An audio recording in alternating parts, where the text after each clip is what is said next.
What is happening out there, rotoscouts baseball fans? Welcome to the MLB DFS Lineup Card show for the first time in a few days. Had to take a couple days off there, go attend to some family business. It was my niece and my sister, her daughter, share the basically the same birthday week, which my sister was very happy to have accomplished. It was also previously her anniversary, so it was always a big week. But the 20th and the 23rd are my niece and my sister's birthday, so we're celebrating that along with Father's Day and everything this weekend. My niece also had a ballet recital that some of you guys heard about. So it was a busy, family-oriented weekend. Just couldn't pack in the shows in time. Plus, I didn't really trust doing it from my laptop. I've never done it. I've used the laptop to join streams before that you guys have seen, but I've never used it to broadcast the stream. So I just didn't fully trust it, and just being out of my own environment. So I didn't want to disappoint anybody. So I tried to get the articles up there. Hopefully, people enjoyed the articles. We had some great results over the weekend. We had a couple winners that responded in the chats, sent out some nice word on Twitter about it. So congrats to everybody who hit a little bit with us, and we appreciate all the love and praise that you guys are giving us. And with that, welcome to the show, gang. We've got Stephen B in the chat. We got Wes in the chat. What's going on? Good to see you guys too.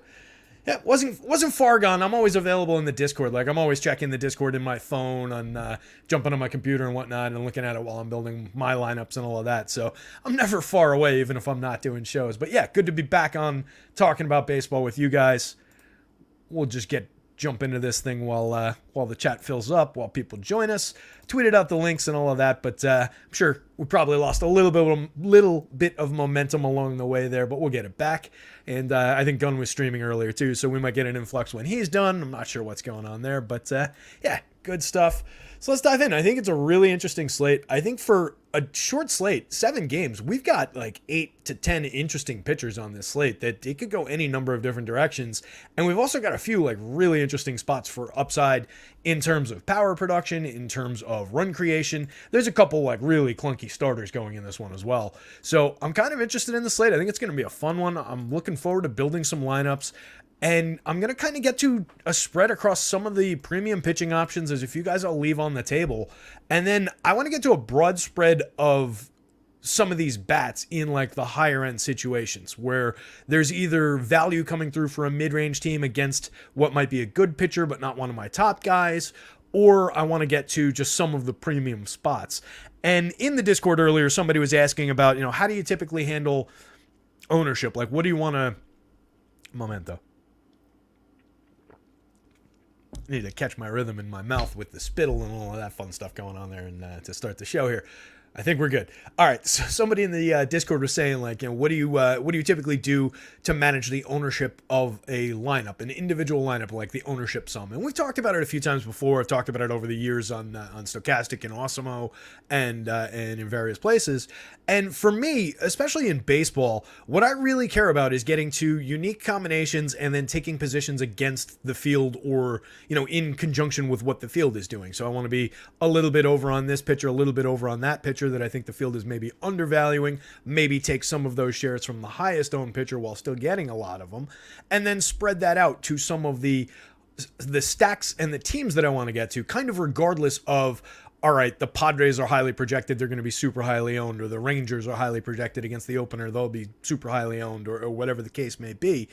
I'm not as worried about just this team in a vacuum with no context is highly owned, or even this player or this collection of players is highly owned. What I'm really focused on is I just want that to not be, I want my 4-man stack on FanDuel, 5-man stack on DK to not just be the direct straight line stack off the top that any Joe Public would pick. Make one thing different. Have the 3 obvious guys and go 3 spots down the lineup and take that guy at 5% ownership. You're pretty well differentiated already. You're taking a position that's alternate to what the field is doing. There will be coverage on that from the 150 builders, especially in the top stacks. But if you're doing that across a bunch of lineups with every lineup that you build, and then you put that stack together with a secondary stack that's maybe a couple spots down the board, maybe it's not the number 2 team, or maybe you take the number 2 team, not the number 1, and then you don't use the number 3 team, you use the number 5 or 6 team in the rankings. A lot of those times, the difference in average projection, let's say, between Texas, who's my number 2 today, and let's say the Cubbies, who are on the screen right now at number 7 when we're ranking by projection, is very small when we're talking about the full average, particularly on the hitters that you really want to get to. So you're just looking for minor advantages in a lot of those situations where you can take a little bit of edge over the field and get to positions against the field without necessarily worrying that, in that Cubs lineup, let's say, and I'm not sure if this is the case or not. Oh, ignore those ownership numbers, by the way. Those are 3-day-old numbers or 2-day-old numbers from a different site that are not relevant to today. We'll just hide those. But again, that's not today's ownership. I never update ownership before the shows. So that wasn't relevant anyway, but let's just say, to my point, let's just say like Dansby Swanson was going to be 35% owned today, right? Maybe you don't take him, but you go to one of these other spots. But I don't really care that he's 35% owned if I'm putting him together with, let's say, Chris Morel and like Mike Tauchman and Nico Horner in like a wraparound stack. That's going to be a low-owned combination in and of itself. And then if you're wrapping that around a lower owned secondary stack, or that is the lower owned secondary stack. Excuse me, I lost my train of thought there when I had to hide the ownership. So we're taking plays like that, ignoring the individual ownership, focusing on how those plays go together in terms of ownership, and then how that relates to the field's ownership, rather than just no lineup above 200 ownership sum, because I don't really care about that. So that's just my approach to it. Some people might look at it differently, but to answer that question from chat from 2 hours ago that I already answered in chat, I just think it's relevant to get off, to discuss every now and again. So anyway, let's dive into the game by game, which I think is what everybody's here for. So we've got the Cubs. We've got Drew Smyly on the hill. He's not pulling a great projection here. The Pirates are pretty decent against left-handed pitching. I think they were 11th in the league, 108 WRC plus. Not a lot of strikeouts, not a ton of power, but a capable enough lineup that I'm not getting a great projection on Smyly. It's not that he's been bad. He's just like a league average type pitcher. 3.59 ERA, 20.1% strikeout rate. Joker just moved the camera with his tail. Good boy. Come lie down. Oh, he's sitting with this guy.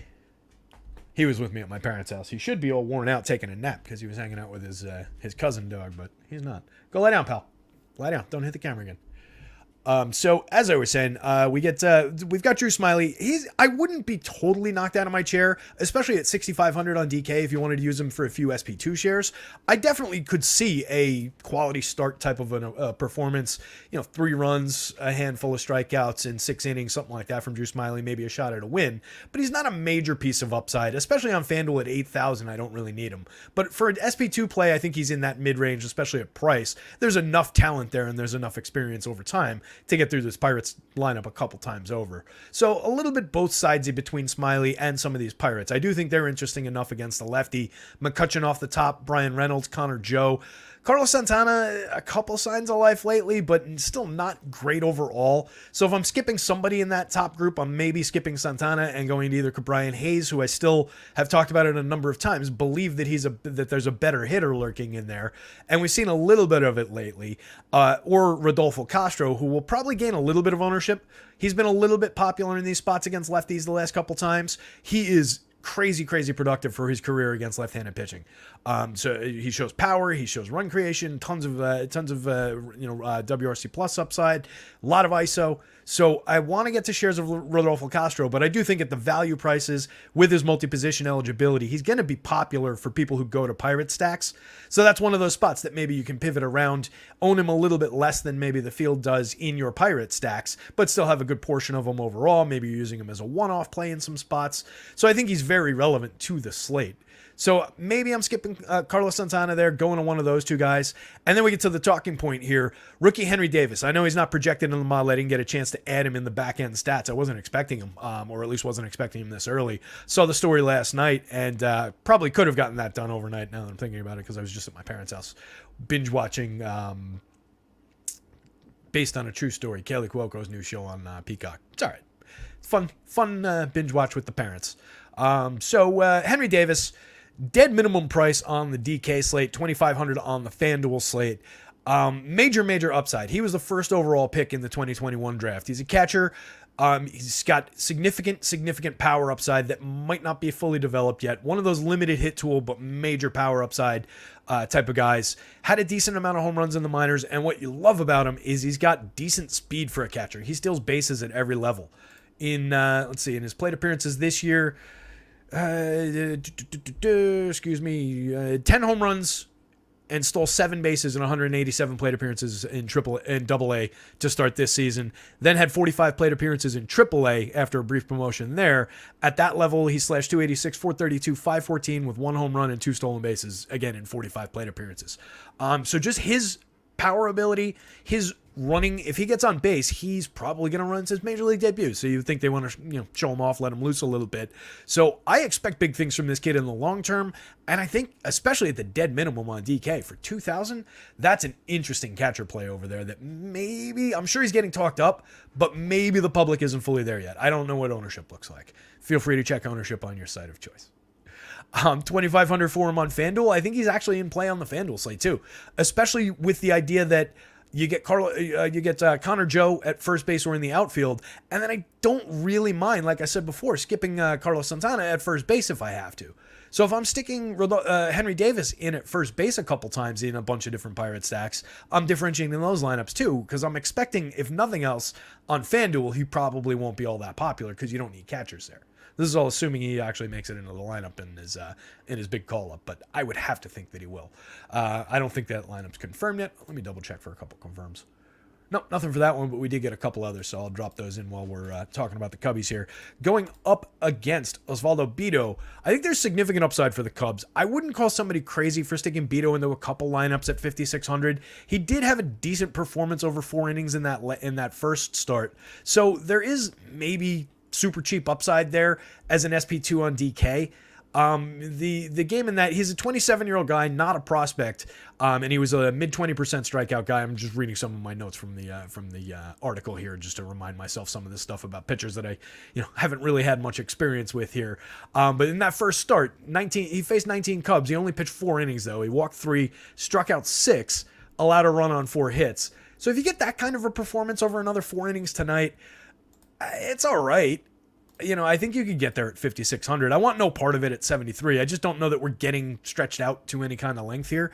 So I'm not really going to it on FanDuel, but I wouldn't tell anybody they were making a mistake with potential strikeout upside here against the Cubs. There are definite strikeouts there, but given the idea that he walked 3 in that start and there's probably some underdevelopment in play here, I think you can definitely go to some of these Cubs given their ability to get on base. Just look at all these strong on base percentages for the Cubbies. That's across those top 7 hitters. That's an average on base percentage of 358. That's pretty significant. That's where a lot of this run creation comes from, because they don't hit for a lot of power. So they're just getting on base. They're sequencing. They're decent at avoiding strikeouts with some of the key hitters, like Nico's at 10.8%. These are actually, they're a little bit high, but you get Nick Madrigal down here at 10.2, I guess. These are a little higher than I actually was remembering. 23.2 for Dansby, 20.1 for Cody Bellinger is actually pretty significant improvement over where he had been during those struggles. And he was obviously hitting for a ton of power earlier in the year. So, like I said, there are strikeouts available in the Cubs lineup. I was thinking that we might have a little bit of a offset here, but you do get tremendous walk rates from all these guys, which is where all the on base comes from. So on the idea that they're just going to be able to maybe sequence against this guy, kind of a both-sided situation on the DraftKings slate where you can go to some of these Cubs, let them sequence against them, create some runs against them. In other lineups, you take the strikeout upside with Bido at 5,600. If you're going to Cubbies, Tauchman's interesting. 2,500, 2,600. He gets on base at a 408 clip so far this year over 99 plate appearances. We've talked about him before. He's a quad A type player. There's not a ton of upside here. But while it lasts and while he costs that at the top of a lineup that I'm expecting to hopefully turn over a few times, I think he's interesting enough. And he's pulling a decent little power projection, 9.11. He hit one over the weekend, so he's got 1 on the year. Not a major power hitter, but a lefty going up against this righty. I think there's some upside there. Nico Horner, Seiya Suzuki, Ian Happ, Dansby Swanson, Cody Bellinger, Chris Morel, all names that I don't feel like I need to sell to anybody. I think there's good value there at price on both sites. Like all these guys in the 3s and 4s, with the exception of Nico at 51, which is totally affordable on DK. There's enough to string together here in terms of what those prices are. They're cheap on FanDuel as well. Low 3s, high 2s for most of those guys. 36 for Chris Morel. Maybe if I'm looking around for a spot to, that's going to be the most popular hitter in that team. Again, if you want to think about it in terms of those of ownership like that, where maybe I'm just making the one pivot away from one of the most popular guys and going to maybe I go back to the top of the lineup with Tauchman instead of using Chris Morel in the 7 spot. So I've got like a Tauchman, in there who I expect would be lower owned. And I've got him with that middle of the lineup instead of Chris Morel. Or maybe you use Nick Madrigal or Tucker Barnhart. Those are guys that provide upside from, the dead low ownership, dead cheap range there. You get multi-position on Nick Madrigal. So you're not talking about good hitters. You're not talking about productive guys, but you're talking about 1% owned types that if they connect in the one lineup that you put them in, having made that pivot, that's where some differentiation on a potentially popular stack can come from. So I expect the Cubbies to gain some ownership popularity here. I think there'll be a popular, enough value there to qualify as like a semi-popular value play. So I think the people will be going there. We're going to some Pirates against Smiley. We're going to some Smiley. Limited interest in Osvaldo Vito. Some definite interest in the Cubbies bats. Let's move on. Rockies and the Reds. This is a spot that's showing ridiculous upside on both sides, really. But for me, I'm getting a bigger projection overall on the Rockies, which makes them a tremendous value play on both sites for me. So I think I'm going to be getting to some Rockies, which makes me really uncomfortable here because while there are a lot of right-handed hitters in that lineup, there's not a lot of great name brand in that lineup. There's a couple hitters that I flat don't like in that lineup. So we'll see how the Rockies come out for me, but they're flashing tons of upside in a matchup against Brandon Williamson. I don't think either pitcher here is in play. Not pitching in this Cincinnati bandbox. There's also weather in this game potentially, so keep an eye on the rain. I think Roth wasn't overly worried about it, but he had this one at an orange and the previous one at like a probably not gonna matter, but just got to mention it kind of a level. So with the idea of rain potential, with the idea of two terrible left-handed pitchers in this ballpark, I just don't need pitching here. So forgive me if I just kind of skip over those guys. If anybody's got an argument, I'll flip back to the chat in a second. I don't have the chat window up. I was reading through the article, but if anybody's got a compelling reason to roster Austin Gomber or Brandon Williamson, let me know. But I mean, between these strikeout rates, these home run rates, these ERAs and XFIPs, these guys are targets, right? I know it's a smallish sample for Williamson, but these guys look like targets to me, especially in this ballpark. So the thing about the Rockies is against left-handed pitching, if you look by WRC plus for the active roster, they are dead last in baseball with a number that is by far the dead last overall for run creation across all the league against either hand. So that's what makes me uncomfortable about the idea that the Rockies are projecting so well. Whoop, probably should be on mute there. So that makes me completely afraid of this Rockies spot. But I feel like they'll definitely be the under-owned side of this game, which I think will be a popular enough game. The Reds are going to be pretty popular here, I think. They're pretty cheap throughout, but the key guys like Elliott 52.39 is appropriately priced, arguably expensive for a rookie. I know he's super talented. I know he's been productive, but still a rookie who strikes out at a 34% clip, and the knock on him was strikeout problem. So that's maybe a little high. The prices on McLean and India aren't exactly generous on FanDuel, at least. On DK, they're pretty loose with the pricing over there. So I think there's more value upside for them on DK, and I think they'll probably be more popular over there. And there's a lot of bats on the red side that I like, and it's a great matchup. But I think if that's the case, where the Rockies are just going to be significantly less under-owned in essentially the same situation with about the same level of talent, regardless of what the current year results are, I think I can take Rockies. I'll have both sides, but I think I can take my portion of Rockies that my model's saying I should, totally uncomfortably. But that's the kind of decision that I think, if they're going to be owned where I think they're going to be owned, that I think is potentially night changing. Not necessarily you're going to win the tournament, but I think there's a little bit of upside there, and I think it's a differentiator. So it's a spot I'll explore. You guys know I don't like Jurickson Profar off the top. I don't know why, say, Brenton Doyle. Well, I do, because he's got a 273 on base percentage over 143 plate appearances. But with a kid like that who's stolen 10 bases, like, why not give him a shot in the leadoff spot? See if it improves his outlook. See if it improves his ability to get on base with more plate appearances. Who knows? You know that Jurickson Profar is not good. 25% worse than average creating runs this year. Still has the same 5 home runs he had 6 weeks ago.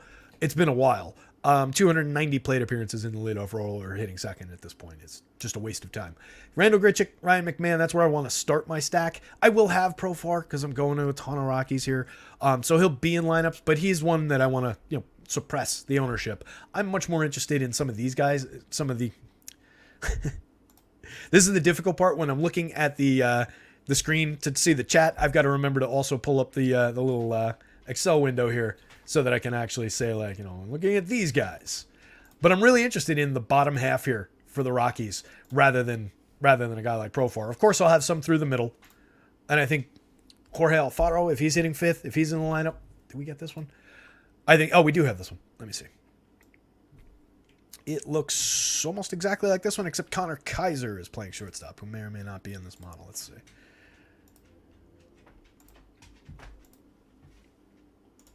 Bear with me one sec. And we have the Reds on the other side, so we can talk turkey about this one overall. All right, that one was in there already. All right. So looks, like I said, basically exactly like what we had. I think the bottom shuffled up a little bit. So Doyle up to seventh, which is a nice spot for him. Connor Kaiser sliding in the ninth spot. Don't have a handedness. He's right-handed. He does not appear to be on the FanDuel slate or the DK slate. So who cares? So that'll potentially turn the lineup over from the bottom part, but we don't really need to worry about him for our purposes. But as I was saying, Randall Grichuk, you can start there. Solid season in terms of the triple slash over 166 plate appearances, but not showing any power and only sitting 1% above average for WRC plus so far. So maybe we go back to a little bit more of focus on the power instead of the hit tool if we're Randall Grichuk. But I think for price, for lineup position in this matchup, this ballpark, et cetera, there's tons of upside there. Ryan McMahon, lefty, a little bit worse. Only 2 of his 12 home runs have come lefty. The ISO slips from the overall 239 and a higher number against righties to, I think it was in the 160s against left-handed pitching, but he's not totally inept against lefties, and this is a lefty that I'm not really worried about. So I think there's upside for Ryan McMahon, especially assuming people leave him aside a little bit for a lefty-lefty matchup. Elias Diaz, plenty of upside as a catcher. He's been raking from the right side, 289, 344, 453 over 247 plate appearances. 7 home runs remains very cheap, especially where you need catchers hitting cleanup. You have a second catcher in the lineup with Jorge Alfaro in there. 3,300 dead minimum on the FanDuel slate. He's got significant upside for power. 9.08 in the home run model. I'm not going to ignore that. Right-handed hitter, former premium prospect, never really landed at the major league level. Let's see what he's done over time. It was this one, right? No, wait. Yep, it was that one. All right, so let's talk about the ugly so far this season first. 11 plate appearances so far. He's slashing 0, 0, 0. He's got an ISO of 0. He's got a WRC plus of negative 100. He hasn't been good in those plate appearances. I think he struck out 5 times and made outs the other 6. But looking back over the course of time, last year 7 home runs, 274 plate appearances. The year before 4 home runs, 311 plate appearances. Like I said, has not ever landed fully at the major league level, but there's power there. And there's power in the minor leagues over time there. And he had a pedigree at one point. So for the dead minimum on FanDuel, I might take a few shots in the Rockies lineups that I'm going to have. At the $3,300 price tag on DK, I think there's upside there. Last year, even with the kind of lack of production that we just saw in the overall, 11.2% barrels, 38.5% hard hits. The hard hits is just average, but that's a good barrel rate. If nothing else, that's a good barrel rate. He also struck out 35.8% of the time. Again, take what you get, right? But this is where differences are made in DFS lineups. Guys like that. Nolan Jones, premium prospect, raking in 85 plate appearances. 320, 400, 560, 240 ISO so far. 4 home runs, 4 stolen bases. Really like Nolan Jones.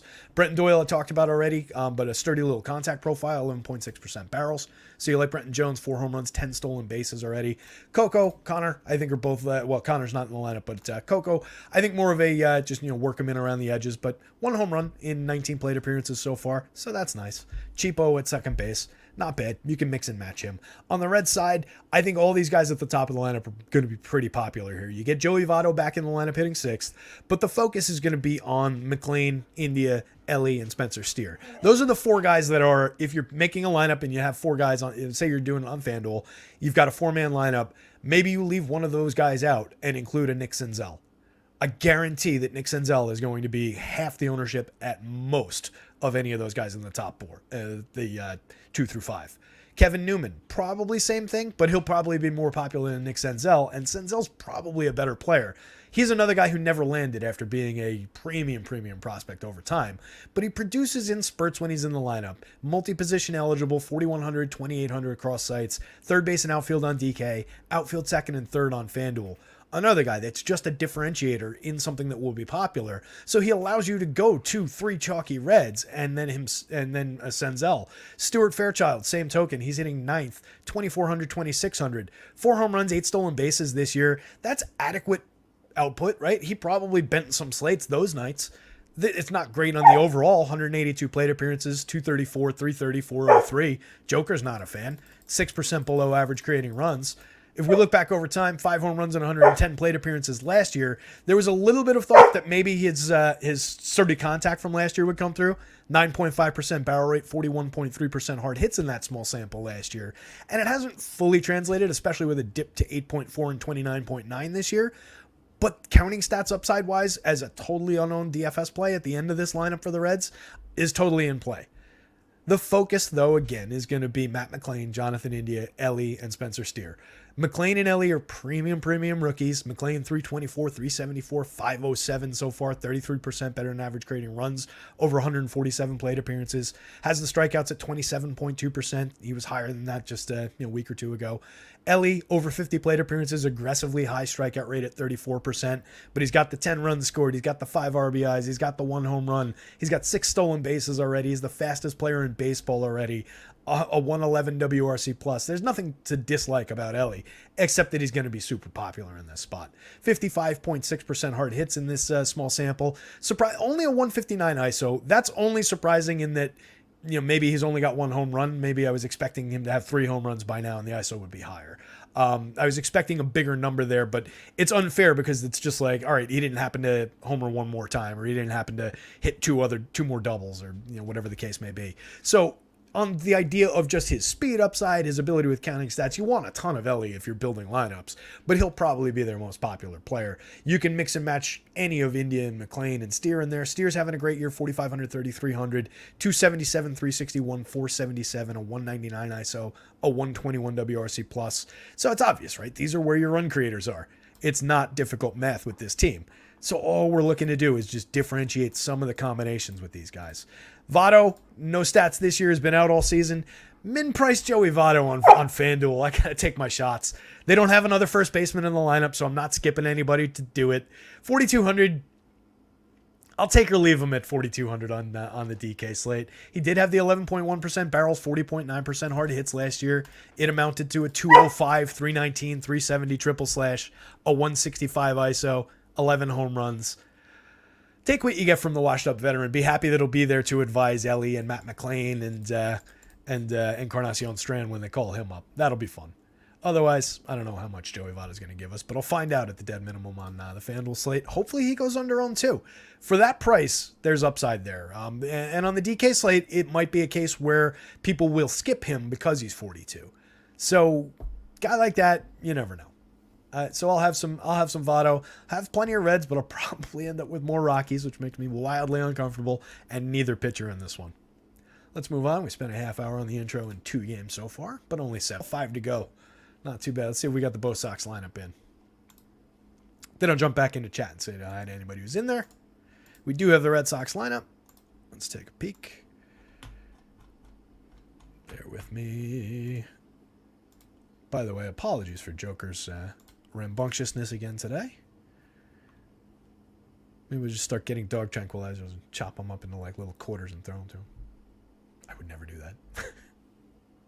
I would never do that. I would never blow weed smoke in his face. Never slip him alcohol like people do to their babies. Never do any of that stuff. We're just sitting here rubbing his head. He's like down over here. And that's when he barks is when I stop petting his head. Pain in the ass, buddy. All right, let's jump over into the chat and say hi to some people. Who do we got? Gun's in the chat. What's up, Gun? Squatch happens. It's all to God. Phil Still. Power. Larry C. Jason Garnett. Love it. Jason Garnett says, one of 2 MLB touts I believe in. Terry McBride, liked and subscribed. Thanks, buddy. Appreciate it. Yeah, everybody out there, hit the like button if you haven't already. welcome. I assume a bunch of people jumped over from Gun's chat. I appreciate any nudge he may or may not have given in that direction. But Gun, we'll jump back on hopefully this week. I was telling everybody I was out of town over the weekend at my parents' house, so I wasn't doing shows. But I meant to reach out to you and just let you know since we had talked about Friday, and I'm an asshole, so I didn't. So I'm telling you in the future that I didn't in the past, that I wasn't available. But this week, let's do something. Anywho, let's jump into this one. Jason Garnett says, we love dogs. Yeah, we love dogs. Absolutely. I am a major, major dog person. We'll get him on camera one of these days. We'll give him a little cameo. Not today, though. All right, so we've got the Sox. We've got the Twins. We've got two interesting pitchers in my book in this one. Paxton has been great. He had one clunker start, and otherwise he's been really, really strong. He's pitching deeper into games than I expected them to let him right out of the gate. He's racked up a 33.1% strikeout rate, a 3.10 xFIP, a 3.09 ERA. He's given up a little bit of premium contact. 10.1% barrels, 90.7 miles an hour average exit velo, 3.01% home runs. But if he's putting this up against this Twins team with a 28% strikeout rate in the confirmed lineup, yeah, I think we can take some shares of James Paxton here. 9,300 on DK is a great price. 10-2 on FanDuel, perfectly reasonable. I don't fully expect him to succeed to the level that he has every single time out. You can definitely throw righty bats at him looking for some power upside. So I'll go for a both-sided approach. Different lineups, I'll be taking shares of the Twins. I think there's enough interesting Twins hitters in this lineup that you can do that. On FanDuel and on DK, actually, you've got multi-position on a lot of guys in the bottom of the lineup. 3 positions on Willie Castro is really interesting on FanDuel for 2,500. Third base, shortstop, and outfield. I like that combination too because it just changes how I can flex a lot of these guys. And there are a lot of infielders on this team that I want to also use. So I like the flexibility. I like the pricing on Minnesota. They've been at value pricing pretty much all year long. Buxton at 5,600 on DK is the only one who's arguably expensive. And for Byron Buxton, if you didn't know that Byron Buxton was slashing 205, 307, 415, and only producing runs 1% better than average, you'd say, boy, 5,600 for Buxton, that's a bargain. I'm still saying that even knowing that about his numbers at 3,200. Still has 10 home runs, a 210 ISO. I'm not worried about Byron Buxton other than the fact that the wind might blow hard and he might end up on the IL before the game. Outside of that, I think there's plenty of upside in Byron Buxton there. So we're going to Buxton. We're going to some Eduardo Julian. We're going to some Carlos Correa. We're going to some Alex Kirilloff here through the heart of the lineup. But there's interesting hitters up and down. Even Solano. We got the big knock from Solano in the leadoff spot the other day for the dead minimum after we talked about him. So I think we can go back there at 2,600 on both sites. First base. You don't love taking Solano at first base. You've also got Kirilloff to use at first base on both sites. So it's not the greatest just because of the nature of a hitter he is. He's not a power hitter. We got lucky with that grand slam the other day. Or I think it was a grand slam. It was a big home run, whatever it was. So 2 home runs over 195 plate appearances on the season and only a 112 ISO. Only a 6.3% barrel rate, but does have a 46.8% hard hit. 284, 379, 396. I think I'm looking to Solano to buy me some line drives, buy me a little bit of on-base upside, and correlate with guys like Julian, Buxton, Correa, Kirilloff, Castro, Farmer. Kyle Farmer's an interesting guy, too. I've brought him up on shows before, but 2,800, 2,500, second base, shortstop eligible.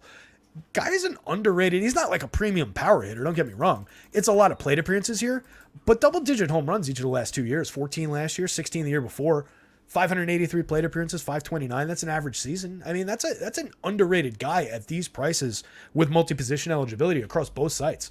For what we're looking to do, whether or not he's a great major leaguer, and again, that comes with only a 5.2% barrel rate, a 35.1% hard hit.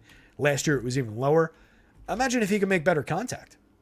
He might be a decent hitter. Right now, we'll take what we get at these prices. My guy Joey Gallo at the bottom of the lineup, only 4,000, 2,600. Yeah, there's a lefty starter, but if they chase Paxton, if we get the upside that we're looking for when we roster Twins, and I don't think it's an extreme upside. I think it's a mid priority stack maybe. If I get carried away with Paxton shares, maybe I get a little bit more inflated with the Twins shares just to hedge off the Paxton side of it. So we'll see there. But I like this lineup in general up and down, and I think you can go to Gallo in that sense. If you're building a bunch of twin stacks, you expect them to succeed, you expect to get into that bullpen, and then you're talking about probably some righties. So I think there's upside for Gallo, especially at price. He struck out 4 times yesterday. He's Joey Gallo. I said in the article, he's Joey Gallo. He's got the strength of 10 men at the plate and the strikeouts of 40, and I stand by that. But I love Joey Gallo. Christian Vasquez, bottom of the lineup, give you a knock here and there. Please go lie down, pal. Go lie down. We'll do something fun later. I promise. Later on, something fun. He's looking at me like, oh, something fun. Red Sox side of things. Jarren Duran, Alex Verdugo, Rafael Devers, Adam Duvall, Masataka Yoshida. Good top end. I like that. I like the version of this that has Duran in the leadoff spot there. You're getting 3 lefties off the top going up against Pablo Lopez. But for me, Lopez, top-ranked pitcher on the day. I love the price. My projection there is a little high because my innings are a little skewed. I have to actually fix that before I go in. I fixed it when I went into the and did the stacks board. So he's properly rated, still the highest projected pitcher, but my actual total should be a little bit lower than that. I reverted it when I was changing some things around before, and I forgot to change it back. But I want to cut the innings projection that my model's giving him. I could see him pitching as many innings as it's giving him, but I want to cut it a little bit. But he's been great this year. 84 and a third in 14 starts, so he's giving you depth. 29.2% strikeout rate, a 3.53 xFIP, a 4.27 ERA. Giving up a little bit of power, 8.3% barrels, 39.2% hard hits for Pablo, 3.18% home run rate, but only 87.8 miles an hour average exit velo, so not a ton of perfectly struck home run balls, if I'm trying to find a good way to say that.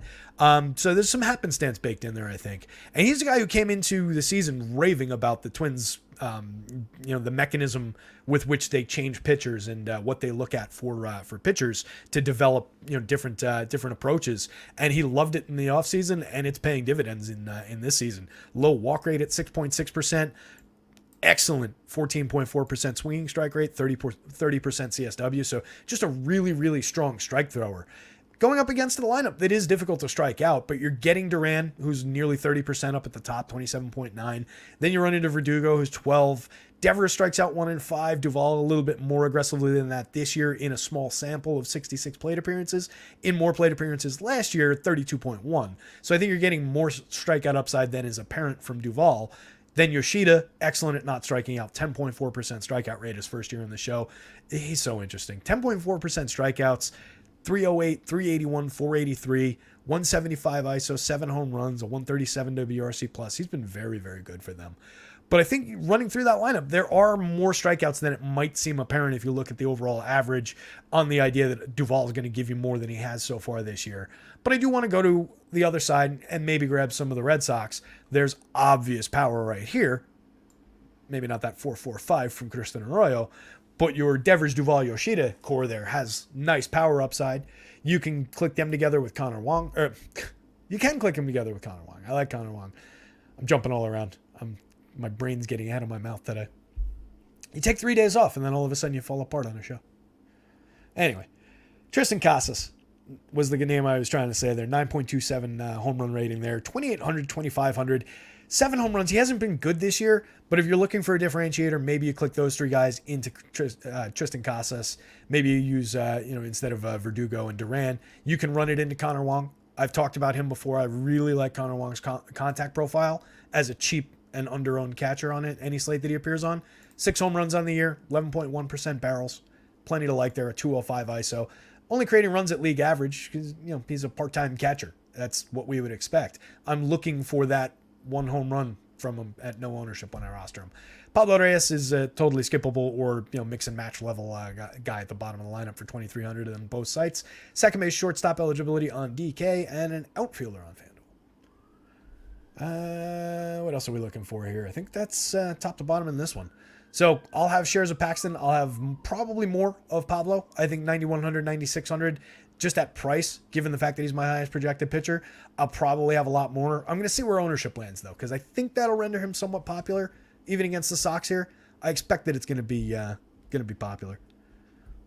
Let's see what chat's got to say about it. Through Windy One City, who had a nice pop and shouted us out the other day. Congrats again on that one. You like Steer or Bellinger better at first base? Cubbies are playing the shit. I'm terrible at this game. I hate trying to remember who's playing who. Not the Red Sox. Diamondbacks, idiot. Nope. We talked about the Cubs, the top team on the board. I am so brain dead today. Bellinger, first base, outfield. Or Steer? Steer's probably going to be more popular. I would expect. I would probably let ownership decide that one a little bit for me, even though I, basically talked about how I don't care that much about individual ownership. If you're looking at it just positionally like that, then I would probably let ownership factor in a little bit more than the way I build lineups. But I'm typically looking to build 2 stacks, 3 windy. So I'm looking to, take 4 guys from one team, or if I'm in DK, 5 guys from another team, and then 2 or 3 guys from another team, and maybe 1 off. So I'm doing 4-3-1 on FanDuel. I'm doing the the full 5-man and then a full stack, or 2-man and a 1-off on DK. That's how I would approach lineup builds. But if you're looking at it positionally, I would probably lean Bellinger just on the idea of individual upside. There's more power upside for sure there. There's more individual upside, and you'll probably get him at lower ownership at a decent value price. But both of them are good plays. I love the spot for Steer, like I said. I just think he's going to be more popular. All right, back to that one. We talked up and down on this one. So, yeah, just to recap this one, Pablo for sure, probably going to be my most exposed pitcher. Paxton for sure, going to have a chunk of them, for a big chunk of them. But I'll want some bats on both sides in this one. Probably more Twins going against Paxton than Red Sox going against Pablo. I think the Sox are perfectly capable. They actually project very well up at the top of the lineup, given all that talent, and there's some power there. But I'm going to have more Pablo, and I expect the Sox will be the more popular team here. D-backs and the Brewers. Getting some lineups in now, but neither of these. So the D-backs and the Brewers, another spot for pitching for me. I think both of these guys at these prices, Corbin Burnes, 10,000, 10.6, has been better over his last handful of starts. I wrote about it in the article, and I don't ever think he hit the dramatic low point. I think he had a couple clunky starts in there, but I don't think he hit the dramatic low point that maybe the reputation suggests. So I'll have plenty of Corbin Burnes. 24.3% strikeout rate, 12.4% swinging, 30.2% CSW. I think there's more coming from Corbin Burnes, and in the last 4 starts, he's shown that. Last 4 starts, struck out 8 Giants, 7 Reds, 9 Orioles, and 8 Twins in 27 total innings in 4 starts. Allowed a total of 7 runs in those 4 starts. So I'm not a very small sample, very recent sample type of a guy, but when a guy that I fully believe in, who has dominated over the course of time, comes out and starts showing immediate signs, start after start, of a turnaround, I'd like to be ahead of the curve. It's probably too late to be fully ahead of the curve here, and I've rostered him each of those starts, so I was ahead of the curve. But I definitely want to be with Corbin Burnes in this start again. The Diamondbacks have been good, and there's a lot of guys who are good at limiting strikeouts in this projected lineup. So I'll probably both sides it, but it'll be limited shares of the Diamondbacks against Burnes. I respect his ability to limit power. I respect his strikeout rate significantly more, even against the lineup that's got this top end with all these guys in the teens, assuming that's the confirmed version of the lineup that we get. You get a little bump in the bottom if these guys are here. But it's not a great matchup for strikeouts. Even Jake McCarthy, 17.7% in his struggles in 147. So I'll roster some Diamondbacks against Burnes. Merrill Kelly on the other side, 96, 10.5. He's been very good this year too. 26.9% strikeout rate, a 3.04 ERA, 3.67 xFIP, inducing 12.7% swinging strikes. Hasn't allowed much power despite 9.2% barrels. Only 38.8% hard hits, 2.72% home run rate. Nothing tragic at all there, and has had some very, very good starts. He's part of the reason why they're doing as well as they have been. Him and Zach Gallen have carried that pitching staff. Brandon Thack completely fell apart on them as a prospect when he came up. I actually acquired him just as a 1-year keeper for next year, but in that deal that I've talked about. And when I was coming into this week shorthanded a little bit with some injuries, I was looking at him like, I traded for this kid. He was kind of a throw-in in the deal, but I was like, I acquired him, so I can't just cut him. But damn, what a pain in the ass to have that kid taking up a roster spot for me now the rest of the year. Not that my team's going to win, but I think I can manage it into a cashing spot still, despite having traded away most of my starting pitchers. But you guys know, I think I've talked about it. For Roto Baseball, I don't even use fantasy pitchers across my all my public leagues, so we'll see what we can do. That league's a little different though, because we count innings pitched as a stat instead of wins, so it becomes a little bit more problematic to do it with only relievers. But we also count saves plus holds, so that makes middle relievers a little bit more valuable. Not that you guys care about any of this. Looking at the Brewers side, I think you can throw Brewers back at Merrill Kelly. Taking a look, if we're going to this team, we're probably going to some of the lefties. It gets challenging with Jesse Winker, though. If you're just going to say roster the lefties, or take a handful of lefties and then grab the premium like a Willy Adames in there, Jesse Winker makes that problematic. $2,700, $2,200, great prices for a guy who was good 2 years ago for Cincinnati. When he was with Cincinnati 2 years ago, 485 plate appearances, 24 homers, 305, 394, 556, 251 ISO in 485 plate appearances. Completely fell apart in Seattle last year. Still ended up positive for WRC+, but only hit 14 home runs. 344 on base was very good, but only a 219 average, only a 125 ISO. That's not a hitter's park out there, so there was some optimism. Left-handed hitters tend to do well in Milwaukee, so there was some optimism that his power would come back. There would be some upside from him this season. He was hurt, so he's missed a lot of time, only 135 plate appearances, but they've been bad plate appearances. No home runs, a .026 ISO, which might as well be a 0, 202, 319, 228. Not good for my guy Jesse here. He's on that dynasty team. Not a good contract. 61 WRC plus has just been bad. But he's back. Hopefully he's productive. Hopefully he's in the lineup. I'll roster him when I go to Brewers. Christian Yelich, though, very interesting. He's got the barrels up to 11.4%. That means the launch angle's going up. That is what is critical for him, is to elevate the ball, which we've talked about a ton of times. 54.6% hard hits, up to 9 home runs. Only hit 14 last year in 671 plate appearances, so we're most of the way to last year's total in half the plate appearances. I think we're going to get a decent finish from Christian Yelich here. So 5,100, 3,500, probably not going to be as popular as he should be, because I don't think people have fully caught up to the productivity yet. I think we take advantage here, even against Merrill Kelly. I think there's upside going to Christian Yelich, so I'll have him in most of my Brewer stacks. I'm enthusiastic about the Yelich spot for price. Willy Adames, I mentioned, you're looking for a home run from Willy. 10 home runs on the season at the Mendoza line, 200, 285, 364, 77 WRC plus. Missed some time with injury, but that's not why he's at a 77. But what I'm looking for with Willy is one of these barrels. I just want one of those barrels and one of these home runs. That's all I care about. He's totally affordable at shortstop. Rowdy is kind of a similar story. I believe that he's a better hitter in general. 12 home runs, 228, 300, 428, 200 ISO. I think he can put a bat on ball a little bit more effectively and a little bit more regularly than Willie does. But it's not that big a difference. Last year for Rowdy, 20.2% strikeout rate. For Willie, 26.9%. This year, 26.7 and 25. That's a lot more similar. So you're not gaining a ton of ground with Rowdy, but we're looking for the home runs from those guys. William Contreras hits the ball very, very hard. 10.7% barrel rate, 49.3% hard hit rate. That actually puts him second on this team behind Yelich. Rowdy actually doesn't have a great hard hit rate. Willie has a downright bad hard hit rate at 32.9% for a guy who hits that many home runs. Last year, it was 43.4%, so this is happenstance in here. And Rowdy was better as well last year. But Contreras hits the ball very, very hard. 8 home runs on the season. When you get him on the right day, that's a game changer at catcher. So I think he's the right price. Owen Miller, Brian Anderson, and Luis Urias down the bottom of the lineup. Plenty of value. Multi-position eligible for 2 of those guys on DK. All 3 of them on FanDuel. Priced in the 2s on FanDuel, the 3s and 4s on DK. A lot of utility down there. And then Joey Weimer's an effective wraparound play if he's hitting 9th.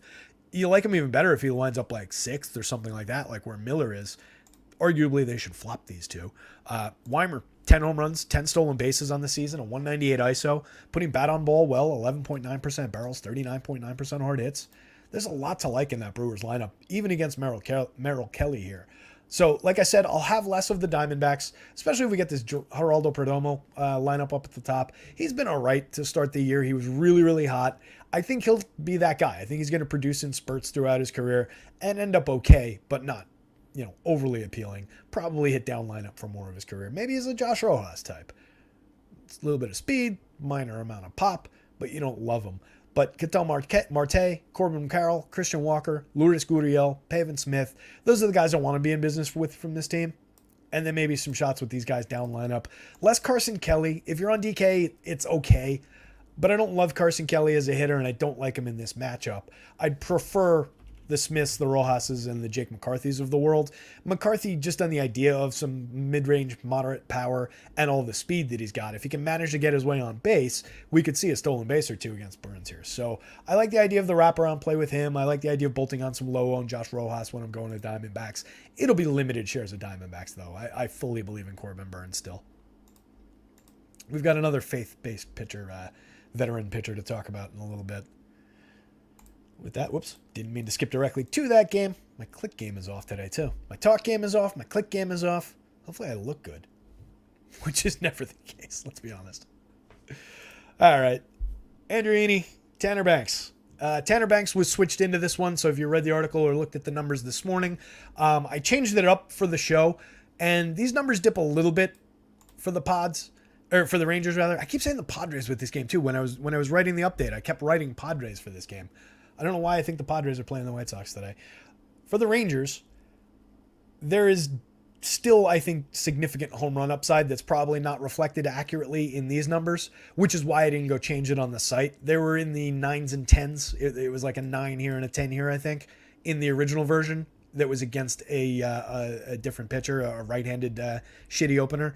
But on the idea that Tanner Banks is going to give you one inning, I think there's plenty of upside remaining for the Texas Rangers against the White Sox bullpen. So I didn't want to change those numbers, and I'm probably going to change it back to the other guy when I run the model and when I run projections, but I wanted to at least give you guys an accurate representation of the opener here.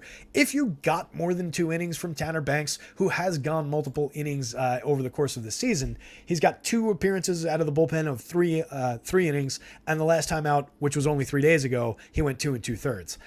I don't know how 3 days ago going 2 2/3 is going to impact his depth today. 2 innings isn't out of the question. 3 innings is probably pushing it as a projection. So if we settle in around 2 for 4,000 with the idea that maybe you get 4 strikeouts, some clean innings, he's not a bad lefty reliever by any means. 22.6% strikeout rate. It's not aggressively high, but he's been good at limiting walks in his tiny sample this year. A few more walks last year, but it didn't really hurt him. 3.60 xFIP, 3.06 ERA. No real power allowed to speak of. So 2 clean innings, handful of strikeouts. If you're inclined to do that and roster these oddball openers at 4,000, I think when they're at 4,000 is the time to do it. I wish he was one of these 35% strikeout relievers. It's dicey. Let's put it that way, especially because we don't know how long he's going to be in the game. If I had a lock of 3 innings, if they said, hey, we're giving Tanner 3 innings today, and then we're going to the bullpen for the rest of the game, and we knew that as a mortal lock, then I'm more interested at 4,000 on DK. No interest in him at 5,000, 5,500 on FanDuel. Andrew Heaney, interesting pitcher. We've talked about him before. 24.4% strikeout rate this year. Good. Not great, but good. Certainly not the 35.5 that he had last year in 14 starts. 10.8% walk rate this year. Not so good. 4.50 xFIP under a 4.05 ERA. Neither one is great. The ERA is better than the xFIP. The xFIP is the number that I believe accurately represents the pitcher's talent and potential and what he's really doing out there. 3.48% home run rate. We know that he's Jekyll and Hyde. We know we get bad Heaney from time to time, start to start arguably. 9.4% barrels, 35.6% hard hits is actually fairly low. 89.9% mile an hour average exit velo. You'd like that to be lower, but it's not tragic. And if we look compared to last year and the year before, the days we got bad Heaney those years, so far he was worse than we've gotten this year. 4.52% home runs on 91.2 miles an hour exit velo, 47.7% hard hits last year, 11% barrels. So all of those marks have improved year over year, which might be small sample because we might not have gotten our full dose of bad Heaney yet. It depends on what happens in the sample, but this is only 1 start more than this year. Year before, in a handful more starts than that, 129 2/3 innings, 5.20 home run rate. Hard hits about where they were. I don't know, higher than this year. Exit velo about where it is this year. Barrels exactly where they are this year. So we'll see where the home runs come out. I think we're talking about the idea of whether Heaney has a couple of bad days or not. So we'll see in terms of the overall. But at 7,500, 8,800, I think he's got to be extremely popular. I think he's got to be in a lot of our lineups today. There's just too much upside for this pitcher who knows how to strike a ton of hitters out. It's just too good. So at those prices, I think we can get heavily invested in Heaney. I also think it's a good spot to take a big hedge position with the White Sox. You can see all the power that he allows through the heart of the lineup. We've got a couple guys in this projected who aren't carrying projections. Clint Frazier, I cannot figure out for the life of me why he's not coming up in FanGraph stats. To be honest, I haven't really looked too deep into it, but I can't figure out why it wouldn't be coming through. He's just not coming up in there. And then this Zach Remillard guy is like 30 plus and a non-prospect, so he just wasn't in the model. Zach Remillard is 29-year-old quad A type non-prospect, has 5 homers and 13 stolen bases in 250 AAA plate appearances this season. So if that's your guy, that's your guy. If he's leading off, I guess there's value there just from the inherent value of rostering a leadoff hitter ahead of power hitters. There's some correlated scoring value there. 2,000 on the FanDuel slate, 2,300 on the DK slate. Just don't expect much if you put him in a lineup, and he might end up down here. Like, it would make more sense probably to put Clint Frazier in the leadoff spot and let Remillard drop down. It might make more sense to let Andrew Vaughn lead off and let him drop down. So we'll see what happens there. But if I'm going to White Sox, it's Andrew Vaughn, it's Luis Robert Jr., it's Eloy Jimenez, Jake Berger with all their power. All three of those guys over the magic number for home runs.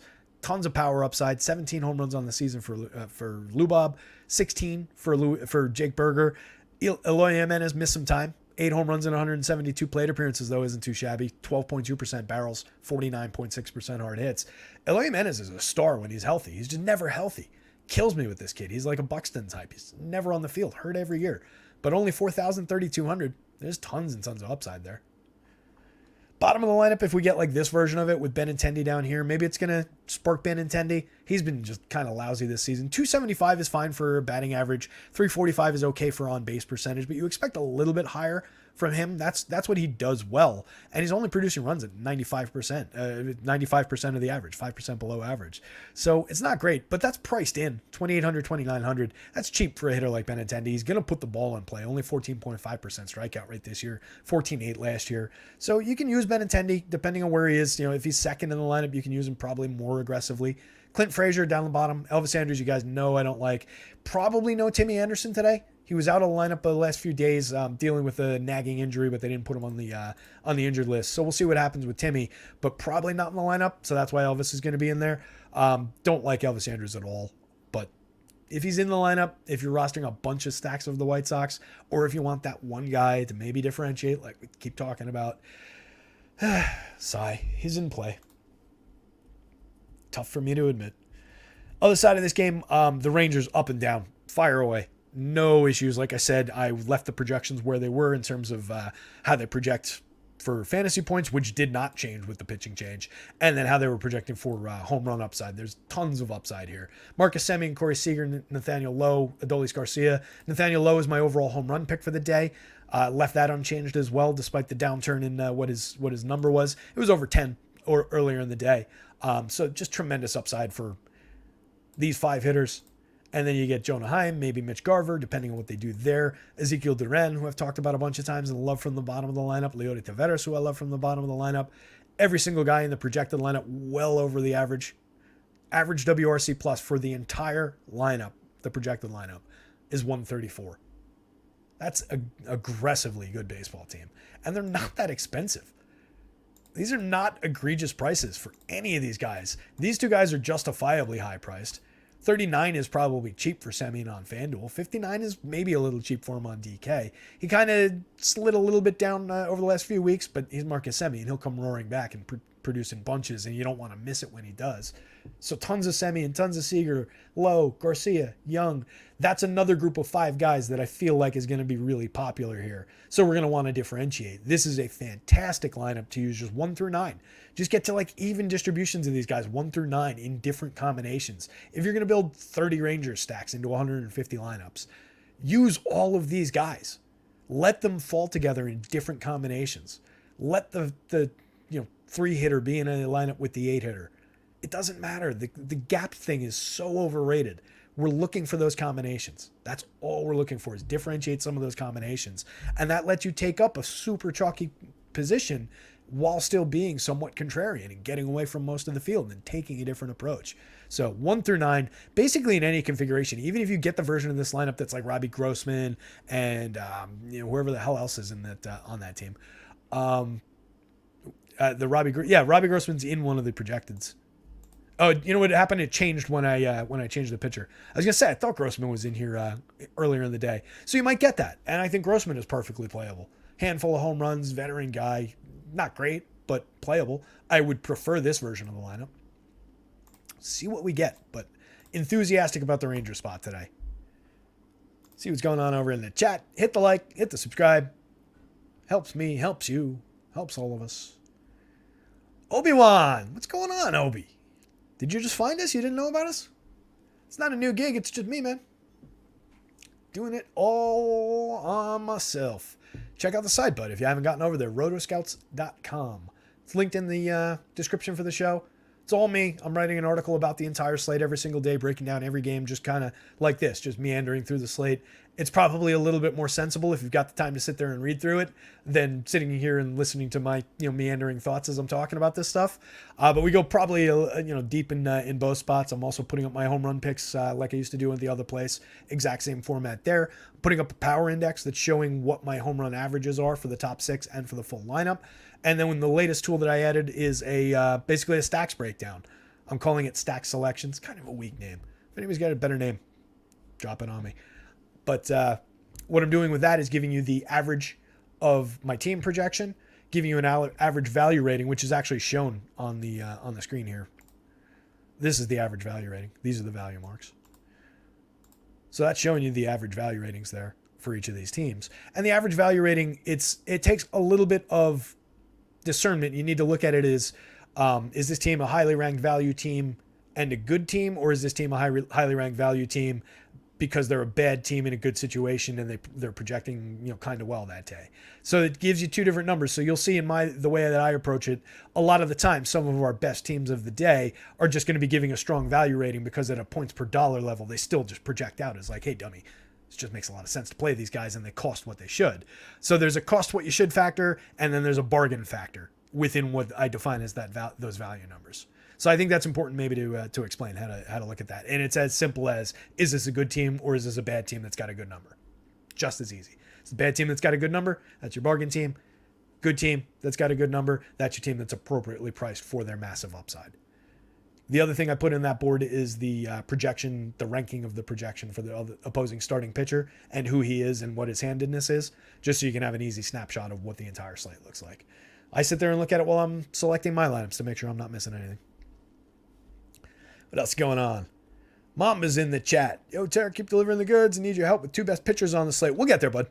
We'll get to the 2 best pitchers. I think you can definitely get a ton of value at Hunter Brown at price, depending on which site you're playing.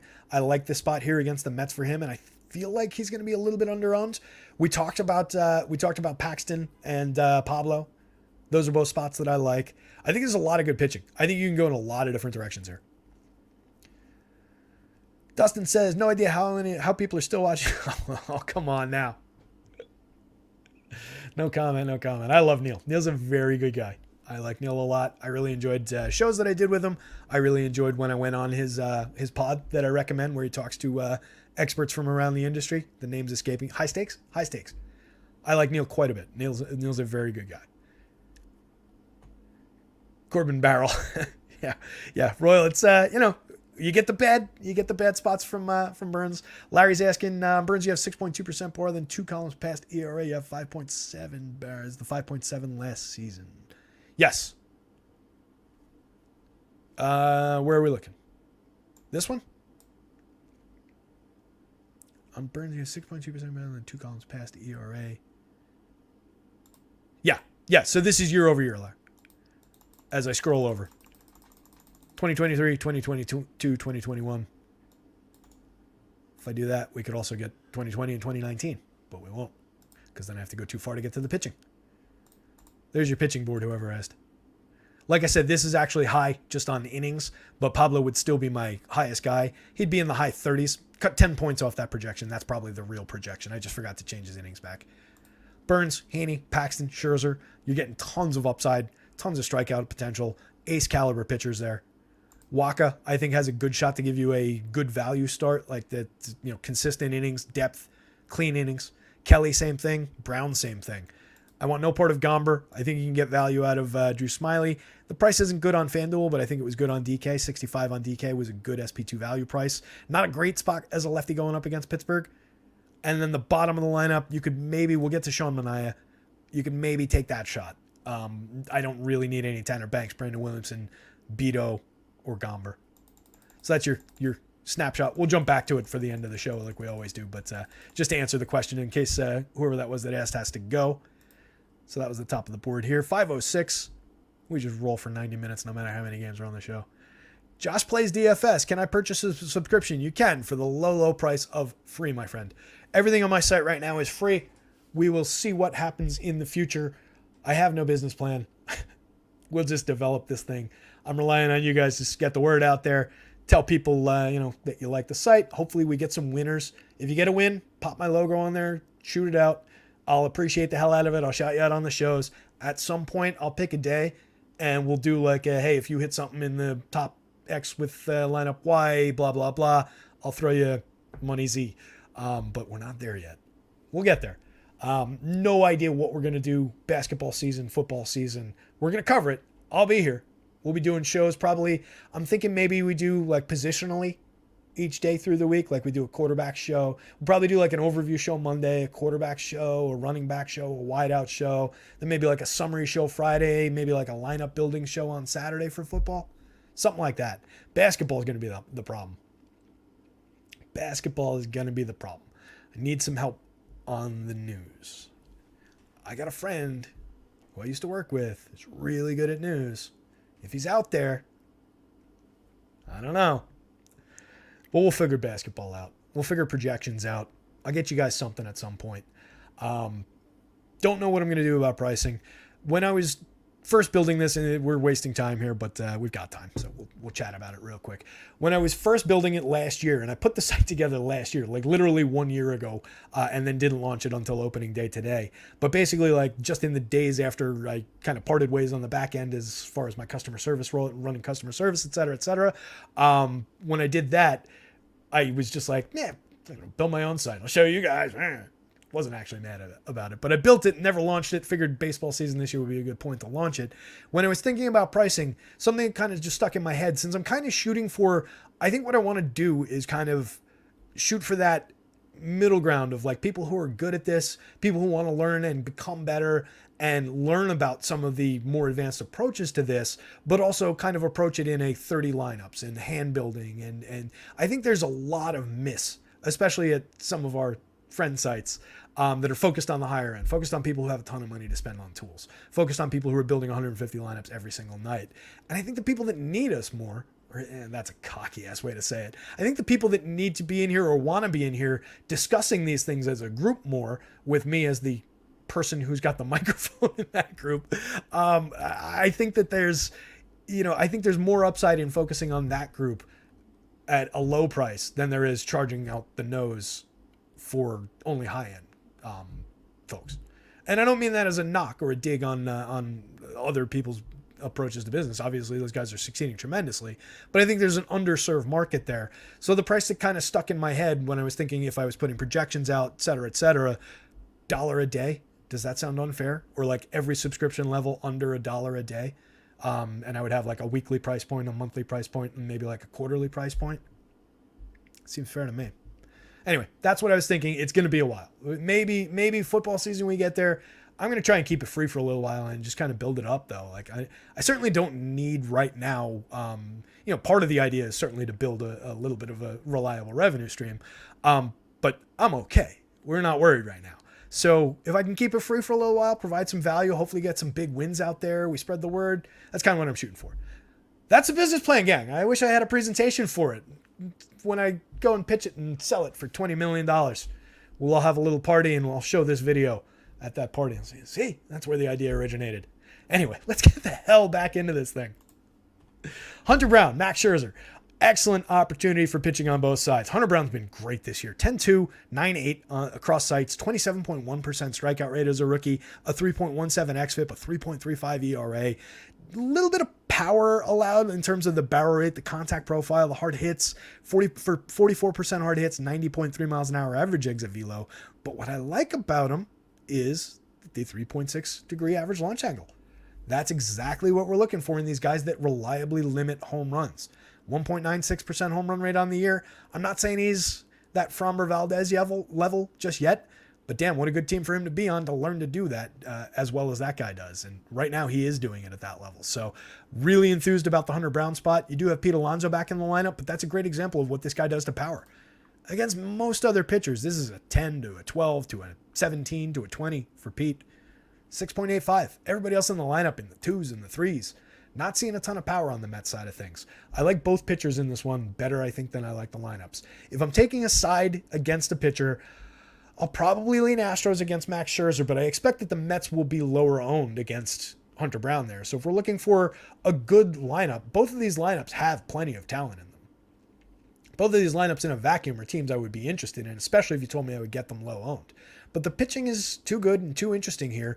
I know Max has struggled. I know Max hasn't been Max-like overall. 25.3% strikeouts, still only 5.9% walks, only a 4.21 xFIP. It's not tragic. 14.1% swinging strike rate is certainly very, very good. We've lost a couple long balls. You know, I'm not going to sweat that, especially at price. I think he's just a bargain where he is at price. So looking back over his last 4 starts to, again, not totally short sample it, and this one kind of goes both ways. Over his last 4, he struck out 8 in Coors Field, allowed 6 hits and only a solo home run, went 7 innings. Followed that up 9 strikeouts against the Phillies, allowed only 1 run, 5 hits, also 7 innings. So he's pitching deep into games when he's pitching well. He's pitching deep into games when he's not pitching well. The next game, he went 5 2/3, allowed 11 hits, a home run, and 5 earned runs. That was an ugly one, but he also struck out 10, and that was in Atlanta. The last game was bad. The last game he was playing against the Yanks at home in Queens. No Judge on the Yankees. Stanton took him deep early. It got out of hand on both sides. It was him and Garrett Cole, if I remember correctly. Got out of hand against both of them. I think it was just a game that everybody's keyed up, got away from both starters, and both starters have the talking heads in their ears about some underperformance this year. I think that one just got away, but it's another pitcher that I just have so much faith in over time. I know he's 38. I know he's up toward the back end of his career. I know it's the same thing that we'll talk about when we get to Verlander later in the week. It's Max Scherzer. He cost $8,800. He cost $9,000. I will just keep going back there. Maybe I'm an idiot. Maybe I'm banging my head against the wall. But we've gotten it. We've gotten the good games. We got a good game against the Phillies. I'm not going to worry about a couple bad starts with Max Scherzer. I've just got too much faith. And I've just got belief that the 14.1% swinging strikes he's going to start throwing more called strikes. He's going to boost his strikeout rate. The walks are in line. Everything else is all right. So I'm going to Max. I'm taking shares of Max Scherzer against the Astros. I hope he's low owned. At price, he's probably not going to be, but I hope he is. So it's both pitchers for me. Get to some Mets. They'll be probably the lower owned out of these two teams. I think. I'm not sure. That's my guess. I think the prices are a little bit better. The performances have been a little bit better. You've got the biggest hitter on either side in Pete Alonso in their lineup. 22 home runs on the year. 309 ISO. Francisco Lindor, 209 ISO. Let me see if we got either of these confirmed. Nope. Oh, yeah, we do. Hold on. Looks about the same for the Metsies. So like I was saying, you're going to limited shares of the Mets, and I think there will be a minor amount of ownership. Probably a minor amount of ownership on both sides of this one, given the pitchers, and given that I think people will be interested in the pitchers. If you're going to the Astros side of let me finish the Mets. If you're going to the Mets, it's Nimmo. Marte's fine to use. He's come around a little bit in terms of the hit tool. There's obviously counting stat upside there. Used to be a little bit better for home runs, but was never a major home run threat. 19 stolen bases on the year. Still 16% below average, but he's fine. The struggles are priced in. Lindor, the struggles are also priced in. 13 home runs at a 209 ISO is perfectly fine in terms of the power production. He's just slashing 213, 294, 422. So some problems there, but he'll come around, I think, and it's priced in. Pham, McNeil, Vogelback, that's fine. I like this lineup better when Brett Beatty and Francisco Alvarez were hitting in these spots. But it's fine to have the veteran here, McNeil there. It's okay. This is a bit of a downgrade, but those guys are all at cheap prices. They're all usable veteran parts. These two kids are just more interesting hitters, I think. So maybe in a wraparound sense, maybe it lowers the ownership exposure on those guys on the idea of a half a plate appearance less in projections. They'll probably come down overall across the industry. So if you are going to Mets, or if you were planning to, I wouldn't take them out of your plans. Maybe even get more aggressive about it and just know that you're sacrificing a little bit of projection for the potentially, better position in terms of the ownership. On the Astros side, good. We got Jose Altuve in the leadoff spot. That's good. I was getting sick of Mauricio Dubon up there. So Altuve back to the leadoff role. Bregman, Tucker, Jose Abreu, who minor signs of life, up to 40.1% hard hits, a 5.4% barrels, 4 home runs on the year, only a .086 ISO, 65 WRC plus. All of this looked a lot worse 2 weeks ago, though. So maybe he's coming to life. 3,200, 2,800, still super cheap, hitting cleanup, but it's Max Scherzer on the mound. I still got to believe that Max is Max. Jainer Diaz, nice little player, 2,900 catcher and first base eligibility, so you can flex him around the board if you wanted to use like a Martin Maldonado, if you wanted to build a weird stack with the bottom of the lineup, you could put him in there. But just being able to flex him a little bit is a nice value for a kid who's been productive. 274, 289, 491, 217 ISO, 8% better than average creating runs. It's only 114 plate appearances, but 5 home runs. That's a productive bat. 14.3% barrel rate so far. McCormick, you guys know I like. Pena, Myers, Maldonado, it's kind of weak on the back end. Pena's not having a great year. 8 home runs, 7 stolen bases. The counting stats are okay, but the run creation's not great. The triple slash isn't good. I think Pena probably is just this guy. And like it's not like he's far off the pace from last year. 8 home runs and 285 plate appearances, 22 and 558. 7 stolen bases. He's ahead of the stolen base pace. But he's just a little bit behind where he was for runs. It's not like it's a huge drop, though. 102 down to 96. 173 ISO down to 160 so far. So I think he just got out to that hot start last year. Everybody's talking about, Carlos Correa replacement, immediately. And this kid's going to be good. I think maybe we got out a little bit over our skis on that one. I think he's probably just this average type guy, which is fine. But I think he's probably going to be a 7-hitter, average type player. Maybe he comes roaring to life and proves me completely wrong.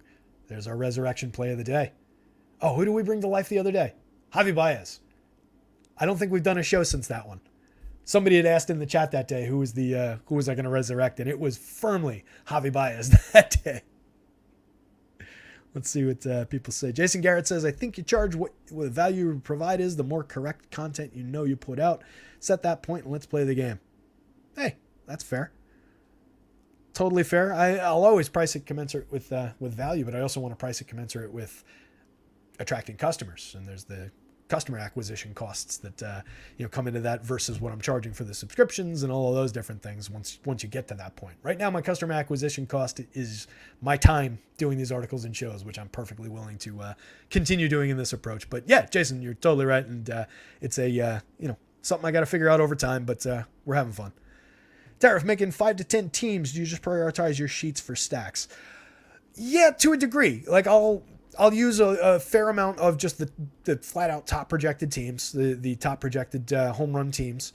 And then I'm going to be hunting in that mid range for some of those value options. And maybe I'll pick like 2 or 3 favorites and then mix and match those with the top end team. So I'll have some lineups that are top team with top team, and then some lineups that are top team with middle team. And it'll probably be more of those kinds of combinations overall than top team, because I am looking for those differentiators like I talked about at the top of the show. So I do want those combinations. I don't want to be straight line down the line with everybody's top projected team. If you look at my top projected team, Stochastic, Roto Grinder, a lot of the days they're going to be the same team in terms of who averages out to the top overall projections. So yeah, that would be my approach there.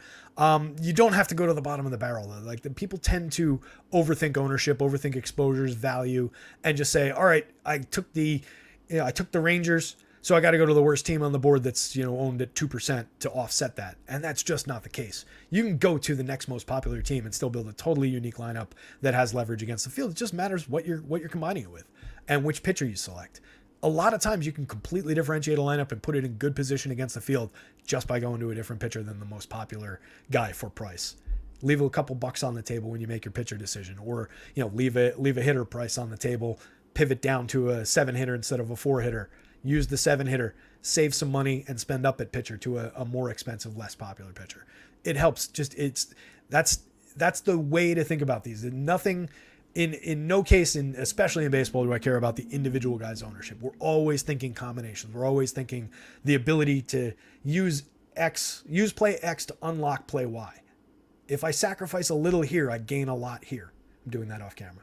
If I sacrifice a little here, I'm gaining a lot up here. So that's the way I like to think about the slates.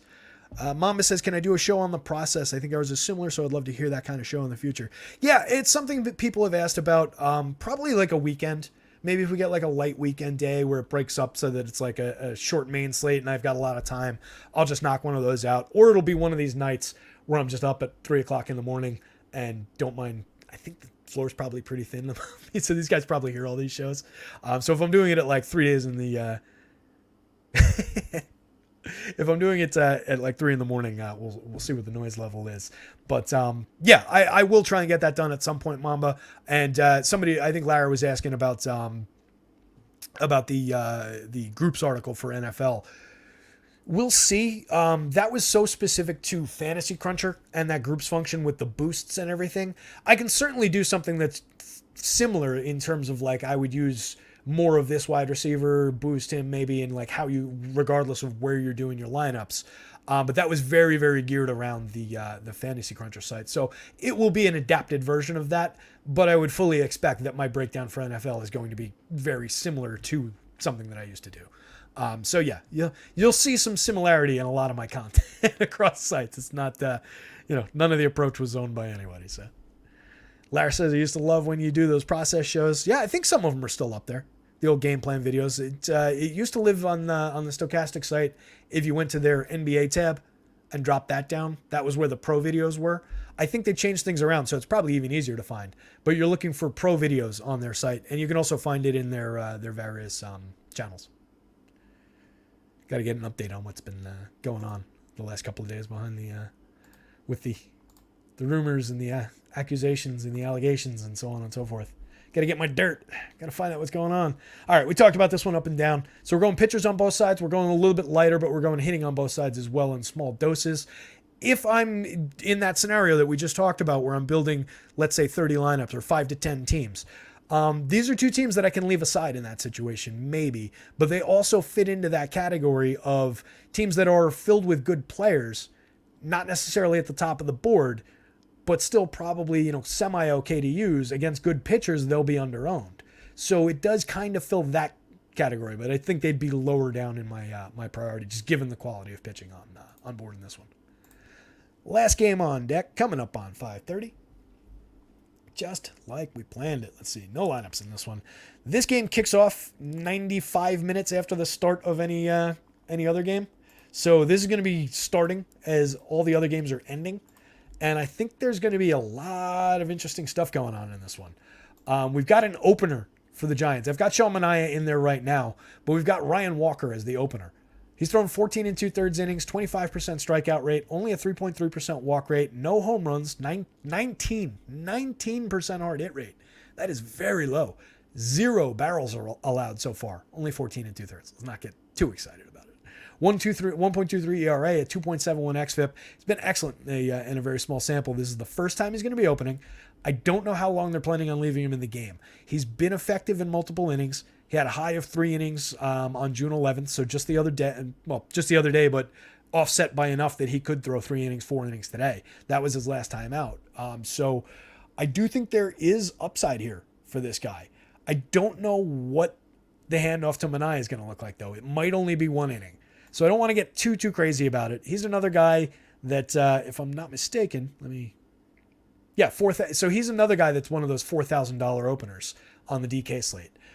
He's not on the board for me at 55 on FanDuel because I'm not getting a quality start. I'm not getting any of those things we care about. At 4,000, with the idea of a 25% strikeout rate type of a guy who's going to maybe give me clean innings, if I knew I was getting 3, just like with the other guy, it would be in play. Not knowing that, with the idea that they've been handing off to Manaea for what's essentially a full start that just starts an inning later, I probably am walking away from it. I think if somebody gunned to my head, what are you going to do with Walker here today if you're playing on DK? I probably leave it for anybody that wants it for the public. I don't trust that I'm going to get the second inning, let alone the third inning. I think they want to get this game to Manaea. I think they just want to change up the Padres, take the top off the top of the batting order for the first time through, then change things up, go to the lefty. Manaea is only 5,700. 28.8% strikeout rate overall for the season, a 5.84 ERA, a 3.97 xFIP. You can see some power coming through for the Pods on the other side of this one. So we'll get to Padres bats, but I think Manaea at 5,700 on the DK slate is kind of interesting. We've seen him succeed a little bit in this role. In the bulk relief role, he's been better than he was as a starter. He had some issues as a starter. The way I put it in the article was I kind of fully believe that he would have turned things around as a full-time starter regardless. He's a talented guy. We know that over time. So I think even if they hadn't moved him into the bullpen, he probably would have been okay. Maybe not to the level that he's improved to in this role, but he probably would have been okay. Since he moved to the bullpen, strikeouts went 25.5 to 32.1. So strikeouts took a big jump. His ERA dropped from 7.54 as a starter in 22 and 2/3 innings to 4.39 in 26 and 2/3. His xFIP went from 4.94 to 3.15. His walks cut in half from 12 and change to 6.4%. He's been pretty damn good in this role. So for 5,700, where you don't care about the quality start as much, where you're looking to maybe book some clean innings as an SP2 with some strikeout upside, I think it's maybe in play, especially with the idea that if he's jumping in at Gary Sanchez, there's a strikeout. Nelson Cruz, there's a strikeout or potentially a home run since he's left-handed. Some strikeouts here at the bottom. And then you worry about the top of the lineup when you get to it. But he might have 4 or 5 strikeouts before he gets to these guys. There's some upside for Sean Manaea. He could also get absolutely tattooed by Gary Sanchez and Nelson Cruz and just be out of the game after a few minutes. You never know. But I think it's an interesting enough spot there. At the same time, Michael Wacha at 8,300 on the DK slate. That is a great spot. He's been pitching really well this season. He's not a major strikeout artist. He's not a guy who blows hitters away, but he's got a 2.89 ERA. A 4.41 xFIP is probably closer to who he really is. Good at limiting power, 33.5% hard hits, a 2.01% home run rate, 87.5 miles an hour of average exit velo, 23.2% strikeouts is above average. That's very good. 7% walk rate is better than average. 1.06 whip, inducing a good swinging strike rate. Michael Wacha is too cheap on the DK slate. So this is a nice spot. I think he's probably going to be pretty popular there. It's another both-sided situation, though. I definitely want to take some shots with some of the lefty power in the Giants lineup. So when we're looking at we'll start with the Giants. When we're looking at the bats, Lamont Wade Jr. for San Francisco, Jock Peterson, Michael Conforto, Mike Yastrzemski, any one of those guys from the left side has home run upside in this matchup. It goes in a little bit of spurts. You get 11.75 in the home run model from Jock, a little bit lower from Lamont Wade, a little bit lower from Conforto, and then dropping down to 8.69, which is still a good number for Yaz. And that follows with the production they've had so far this season, basically. But there's definite home run upside for those lefties. And then I'm not skipping Thairo Estrada. Productive hitter, 291, 343, 474, creating runs 24% better than average, 9 homers, 17 steals, has quietly become the best player on this team, and is probably never popular enough. Is probably correctly priced, 5,200, 3,800, arguably maybe a little bit expensive, but he's a good player, and I wouldn't skip him, especially FanDuel. You get second base and shortstop eligibility. Luis Matos down the bottom of the lineup there. 333, 529, 417 in his 17 plate appearances. Checks in at 2,500 on FanDuel, 28 on the DK slate. Maybe you get a little something just for price-based potential there from the bottom of the lineup. Patrick Bailey, Brandon Crawford, Casey Schmidt, mix and match pieces at best. Padres side of things, probably a little bit more interesting just on the idea of the star power, on the idea of Sean Manaea, if he reverts back to what we saw when he was making the full starts. You get some of these righties, you get some of these premium hitters against the lefty who has given up power this year. 13.1% barrels for Manaea when he was starting. Well, not only when he was starting, this is overall, but most of which came from when he was starting. 3.65% home runs, 40.8% hard hits, 90.2 miles an hour average exit velo still. So there's definite upside for the Pods. You're getting a significant home run rate out of Fernando Tatis Jr. as always. Juan Soto above the magic number. Gary Sanchez above the magic number. Nelson drops below it a year or so ago. He would have been double this number, but we're playing out the string here with Nelson. 2,500 on both sites though. You can take shots. First baseman on DK, outfielder on FanDuel. Probably a little bit more valuable on the FanDuel slate, just relative price-wise and position-wise. I think I'd rather have him as one of 3 outfielders than as my first baseman. But we know that Nelson has obliterated left-handed pitching over the course of his career. Xander Bogaerts, Manny Machado, and to a degree, Juan Soto, all are underpriced for their talent. Most significantly, probably Manny Machado at 3,200 on the FanDuel slate at third base. It's just way too cheap. But, Bogaerts at 3,000 is right there with him. These are 2 star caliber players over the course of time who are in no way done. They're just in slumps. So both those guys will come roaring back to life for the rest of the season. I love the prices. I will have a significant amount of the top end here of the pods. And I just like the idea of like a late night hammer type situation.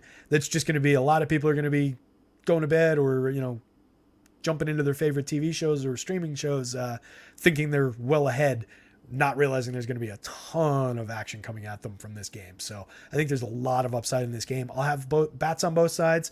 I'll have a little bit of Waka on the FanDuel slate at 10,000. Just a little bit tougher in terms of the points per dollar value on the FanDuel slate for me. But on the DK slate, I think there's significant value at 8,300. So I like the Waka spot there. Bats on both sides. DK, maybe the Mania shot as the bulk reliever, not on FanDuel. Let's scroll over. I'll pull up the chat. Say the farewells, the goodbyes, the et ceteras. By the way, how can you tell Terry had a few days off? He hasn't done a cup read yet. Yeah, this is it. We're back to we're back around the rotation, so we're on Summer's mug. But this is, since it was her birthday, this is the niece whose birthday I was at over the weekend and all. So that's shout out to my niece Summer, and that's whose mug we're using. So today's show brought to you by my niece, and I guess in a way my sister and my brother-in-law. Pablo Lopez, top of the board. Like I said, take 10 points off that for your actual FanDuel projection. It should be more like 37 there. But love the spot for Pablo going up against the Sox. Good enough lineup. I mean, there's definite upside for the Red Sox against him. They were showing a little bit of power for the guys you would expect. But I love Pablo at the price, at the projection that I'm getting for him. Total faith in Corbin Burns, despite tough matchup, against the Diamondbacks. The matchup, I'm hoping the price, the rumors about a demise. I hope maybe that keeps him a little bit lower on than he ought to be. And in that case, I'll get well ahead of the field on him. Haney, you could get the bad Haney, but we'll probably get the good one for a very cheap price. Tons of strikeout upside as usual. Love the spot for Haney. I expect he'll be a little bit popular as your value play there. Oh, Larry says happy birthday, Summer. Thank you, buddy. It is her actual birthday tomorrow. We were celebrating over the weekend. She had a rock climbing party. She's turning 8, so it was a lot of little kids climbing the indoor rock climbing. Not like out at a mountain, not like actual rock climbing. We took a bunch of 8-year-olds up to the Matterhorn, and we had them bolted to the wall. Yeah, we were in one of those indoor little joints. They did a good job. It was they played games with the kids and stuff. It was a fun little 2-hour event. Andrew Haney, talked about him. Paxton, major strikeout upside going up against the Twins there. Would not be surprised to see James Paxton give you the highest score of the day on both sites, just given the strikeout acumen that he has and the significant strikeout rates in that Twins lineup. Big time spot for him. He'll probably be popular, probably more popular on DK at 93 versus 10-2 on FanDuel. Total faith in Scherzer. Nice discount. Happy to take the discount when they give it to me. Michael Wacha and Scherzer, lower ranked than Corbin Burns, as you can see in the how the projections fall. Oh, I forgot to resort this, by the way. Hunter Brown, when I fixed his innings, should be up a little higher here. So he's Hunter Brown actually above Max. So Hunter Brown, Max Scherzer. I don't know why I'm just pointing to it on the screen and not actually just resorting it, so you guys can see it that way. Hunter Brown, Max Scherzer. Waka's in play, like we talked about. I don't love the FanDuel price, but I'll take it because it'll keep ownership low. Love the DK price for Waka. Significant upside for him. Merrill Kelly's in play. Mania in that DK role, potentially in play. Smiley at the DK price, potentially in play. The Pirates are good against lefties, so watch out. But at 6,500, league average type pitcher, handful of strikeouts, clean innings. 6,500, you can take some darts there. Don't need any Beto, Gomber, Williamson, Banks, whatever else comes out of these bullpens. Not really looking for that. So that's pretty much where we're at. Stacks board is up on the website. No major changes to the stacks board yet. I don't think we'll see any. If anything significant comes through, I'll try and update it. At the very least, I'll drop a note. I've been dropping notes all day. So there's 3 notes up on the stacks board right now about, some changes to look out for. But on the stacks board, we're looking at the Pods. We're looking at the Rangers. Worth bringing back around that I am getting a very strong projection for the Rockies against Brandon Williamson there in that bandbox in Cincinnati. That's going to be my value spot du jour. It's my highest ranked value spot on both sites. They're ranking 3rd overall in projections, which scares the hell out of me in terms of what that data point is telling me right now. We'll see how it comes through. I have not a ton of faith in it, but it is a bad left-handed pitcher against the lineup with a good handful of right-handed hitters in a good park. Like I said earlier, they are the worst run-creating team against either hand is the Rockies against the lefty. So watch your back. I'm happy to go out there and take point, and we'll see what happens to me. And then next time around, you guys can follow along. Watch my lineups. They're going to have too many Rockies in them. The Giants, the Red Sox, the White Sox, the Cubbies, the Brewers, the Reds. The Reds should maybe be a little bit higher projected. You get some weak projections from the bottom of the Reds lineup, dragging down that average projection. but they're priced appropriately, which we talked about when we broke them down. So their value mark's not great. So I lean more Rockies than Reds in that game. I think they're equivalent level talent teams in the same spot. Two bad lefty pitchers in the same park. So I kind of lean Rockies in that one. Based on where my models got. But if you're talking about those mid-ranked teams, that like, I was saying, you go 1, 2, 3, then you go like 5, 6, 7, whatever I was saying. Giants, Red Sox, White Sox, Cubbies, Brewers. Maybe that's my group there for what I was talking about before. And then it would depend on ownership. And like I said, the Mets and the Astros are kind of on that list just on the idea of talent in those lineups. But they rank out at the bottom of my board in terms of projections, just based on the talent pitching in that game. So I don't love those teams. All right, gang. That's it. Hit the like button. Hit the old subscribe button there. I got to go build some lineups. We're coming up on 5:36. That's a lot of talking. Got to go let the poor cat out. Got to feed these guys. Joker, calm down. Hit the like button for Joker. He calmed down and took a nap for us.